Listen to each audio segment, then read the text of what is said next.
Hi everyone, welcome back to my channel. Demi here. I wanted to go ahead and do a quick video for you all with helpful job tips. Reason being is because I have been on the interviewee side as well as the interviewer side. So I have my iPad right here. Go ahead and grab a snack, pull out your resume, grab a coffee, grab some type of drink. I have my coffee here that's almost done because I've been working all morning.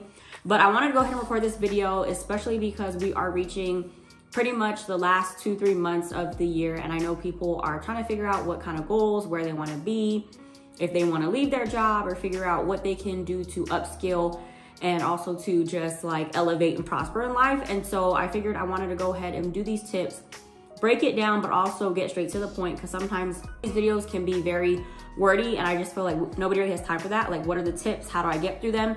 And so I'm just gonna go through them based on my experience, like I said, as an interviewer and as an interviewee. It's like helpful tips, like I said, to elevate your resume and to even get to the interview process. And so this is in no particular order. I just, like I said, wrote this out as I was going through things. But before we jump right into it, don't forget to like, comment, subscribe, and hit the bell for future content.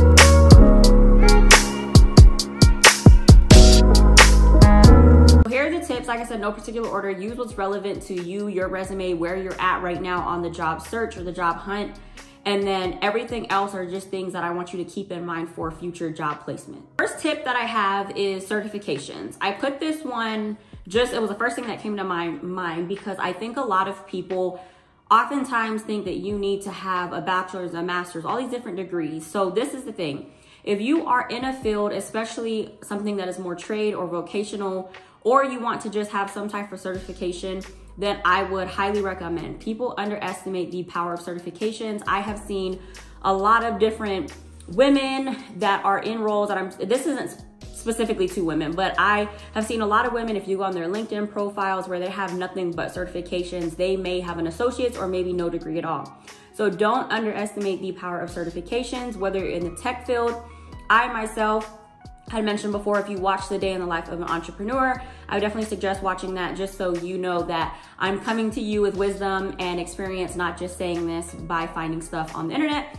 But I did want to say that it's important to have this on your resume, because like I myself come from the nonprofit world and project management. So working with different teams, working with different projects and planning, executing, all of that stuff has been my background. So I went and found a Google Project Management certification, which I did it through the RISE program. So if you are a woman of color, if you are a mom, that program specifically is designed to help women upskill, provide more opportunities. So I would definitely recommend you check that out. I'll leave it in the description box. It is free. So pretty much they're granting you access to Coursera, so you can go ahead and take the course. I did mine, I wanna say it was a 6-month course, or you had 6 months to finish it. As self-paced course, but I wanna say I finished mine in 4 months. So it's definitely easy. It is time consuming, but it is something that I would definitely recommend. If you can get different certifications, I would recommend. The Google Project Management certification through Coursera, you can actually take some of those hours, because they're considered educational hours already. You can actually apply that to your project management certification. So that's something to keep in mind. It is definitely beneficial, but they have different ones. They have user design. I want to say they also have one on Salesforce, so a few different ones. So that's another thing too, is like all your project management, your Salesforce, your Asana, all these different platforms. If you can get certified, I would highly, highly recommend, because that will drive your resume and elevate it in more ways than you can probably imagine. So please do not sleep on certifications. Any certifications that you can get, and especially if they're free, I would highly recommend that you look into it. I will try to link some in the description box as best as possible, especially if it is not industry specific, because I know that can get a little tough, especially if you're going something that's more tech-based, something that's more healthcare, something that's more education. But I'll try to link what I can find and then use it to your advantage. And if it applies to you, use it. If not, share it with a friend. I'm all about sharing and not gatekeeping. So the first tip is to find certifications. Do not underestimate it. Don't feel like I'm in school, I have my bachelor's, now I need to go get my master's to just prove and show that I have more. Because this is the thing, your experience is gonna carry just as much as your education. To be completely honest, it doesn't make sense. I will say that some recruiters will look at it and say, wow, they have their bachelor's and their master's, but they have no work experience. And so sometimes they will pass on the application. So that is something that you do wanna take into consideration. You wanna find a nice balance of the two, of education and experience. The second one is something that actually one of my good friends, when we were looking for jobs a few years ago, she had mentioned, and I just have told everybody to use this since then, is to have a spreadsheet. You know how oftentimes you'll go on and you'll see the same job on LinkedIn as well as Indeed, and you're applying to all of these different jobs, and sometimes you don't even realize that you're probably applying to the same job twice. So what I would recommend is that you get a spreadsheet with one email where all of your job search information can go to, because once you're done, you know, finding a job, oftentimes like they'll start spamming your inbox and whatnot. So if you can find one email in particular, if this does work for you, if you have more than one or just one email, then that'll work too. But have a spreadsheet with your user information, so your login, your password, and then you're also gonna wanna put the job and then what you needed to put for the job or apply for the job. So that's just something that'll help you track that way. You know, sometimes people will submit 15, 20 applications a day. You're not doing the same thing over and over and over again. So make sure that you have a spreadsheet, username, password, what platform did you apply on, and what was the title of the job, because you don't wanna go look for, let's just say, I keep going to tech because that's the first thing that pops in my head, but a tech job, you find it on LinkedIn, you also find it on Indeed, because you have to also understand on the recruiting side, they're gonna blast this job out to wherever on all platforms that they can, because they wanna get as many candidates in as possible. The third one, I think is really important, and a lot of people don't take this one into consideration, and Mona, my business partner, was actually the one that gave me this tip, and I figured it's worth sharing. So through Empowered Solutions, we do have career coaching opportunities, and so we have built career portfolios out for some individuals in the past. And one of the things that she had always mentioned was, go ahead and take your graduation date off your resume and LinkedIn. Now, I know this seems kind of crazy, but you have to understand that people already have internal biases about individuals and about people, right? So if you're somebody that is a recent college grad, most of the time they're like, oh, they don't have enough work experience. Or if you're somebody that maybe graduated years ago, they'll say, oh, the industry has changed, and they're not, whatever they learned or probably learned back in the day is no longer relevant to the industry. So go ahead and just take it off altogether. The fact that you have it is first and foremost the most important thing. So I would definitely recommend removing all your graduation dates, something that you can disclose when you get to the interview process. So remove the graduation dates off of your resume as well as your LinkedIn, if you do use LinkedIn as a professional network and to explore job opportunities. The fourth one is I'm looking down on my iPad, so I'm trying to make sure that my thoughts are aligned. But the fourth is to tweak your experiences and fix everything to make sure that it aligns with the job description. Pretty much what that means is you need to make sure that if this job description is requiring you to have Salesforce experience, then your resume needs to say Salesforce experience instead of just saying database management, because the thing is, it might not go through the system, and I'll explain that a little bit more in detail with the next tip. But you wanna make sure that whatever job you're applying for does fit what you have on your resume. That is like the most important thing. You typically recommend having 2 to 3 resumes that you use kind of alternating depending on the job description, especially if you're not going into something that is very specific. So for example, I mean, if you're maybe a project manager and you have different platforms that you've used in the past versus if you're an educator, right? Yes, you've had different platforms, but an educator is an educator. So you can have one resume. You might want to tweak it a little bit more to if you're teaching higher education, secondary education, early childhood. It really just depends, but you want to have 2 to 3 resumes to be relevant to whatever job you are applying for. So make sure that it aligns. Make sure you're looking at your resume. If that resume fits best for whatever job description it is, then use that. If not, then maybe go to your 2nd or 3rd resume. So with that said, I'm gonna kind of flip-flop this, but I want you all to have an ATS-friendly resume. ATS stands for Applicant Tracking System. So by definition, I'm actually gonna read it off of Google because I wanted to articulate this as best as possible, and then I'll explain how it works. So ATS is a computer software that helps companies manage the hiring process by sorting through and organizing applications.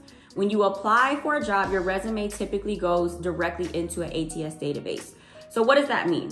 That means that if a recruiter puts out, or a human resources administrator or manager puts out something, puts out a job description, they're like, hey, we need to find an operations manager. More than likely, there's gonna be tons of candidates that wanna apply, right? They're gonna get so many applications that one person cannot go through maybe 100, 150, 200 applications.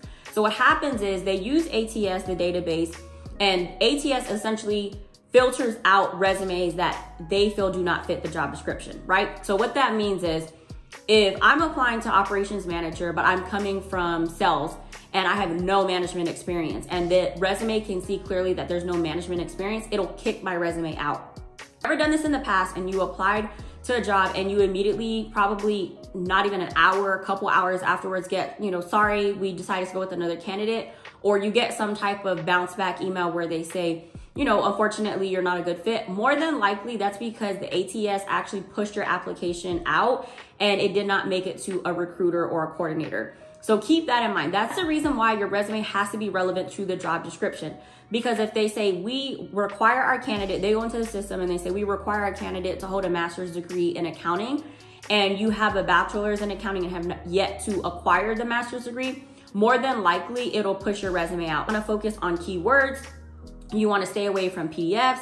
You don't want to use any, jargon. You want to make sure that whatever buzzwords, so like I said on the job description, if it says Salesforce, if it says this and that of technology, 2 years of experience, whatever it is, you want to make sure that those words are on your resume. That way it can make it through the ATS system.